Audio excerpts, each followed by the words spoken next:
দিল্লি থেকে ঢাকার দূরত্ব কিন্তু খুব বেশি না। আমরা যদি মানে ফ্লাইট কানেক্টিভিটির কথা চিন্তা করি 2 ঘন্টা 2.5 ঘন্টার মতো লাগে। তো সেক্ষেত্রে সুলেমান দিল্লি আসছেন, তিনি কিন্তু এর আগে অন্তর্বর্তী সরকারের প্রধান উপদেষ্টা ডক্টর ইউনূসের সাথে কথাও বলেছিলেন ফোনে কিছুদিন আগেই।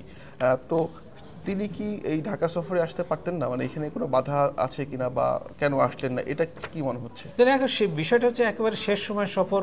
আপনার মনে আছে গত 23 ডিসেম্বর, সম্ভবত 23 ডিসেম্বর সন্ধ্যায় জ্যাক সুলিভান এবং ডক্টর মোহাম্মদ ইউনূসের মধ্যে আমাদের প্রধান উপদেষ্টা তার সঙ্গে ফোনে আলাপ হয়েছিল।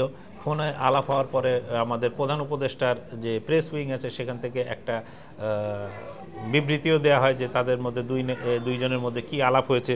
সেখানে যে কথাগুলো বলা হয়েছিল, তো এখানে বলা হয়েছিল যে সুলিভান এই আলাপের সময় ডক্টর ইউনূসের নেতৃত্বের প্রশংসা করেছেন এবং তিনি ডক্টর ইউনূস সরকারের প্রতি যে সমর্থন, আমেরিকার সমর্থন, সেটা অব্যাহত রাখার কথা জানিয়েছেন। এটাই ছিল মোদ্দা কথা। আর আপনি যেটা বললেন যে শেষ সময়ে জ্যাক সুলিভান এখানে ঢাকায় আসতে পারতেন কি পারতেন না, সেটা নিশ্চয়ই একটা বিবেচ্য বিষয়। যদি আসতেন তাহলে হয়তো এই সমর্থনকে আরও দৃঢ় বলে আমরা ধরে নিতে পারতাম। কিন্তু না আসার কারণে যে খুব ক্ষতিগ্রস্ত হবে বা খুব বিরাট কিছু এদিক ওদিক হয়ে যাবে বিষয়টা এমন না, কারণ তাদের মেয়াদ আর মাত্র 15 দিন।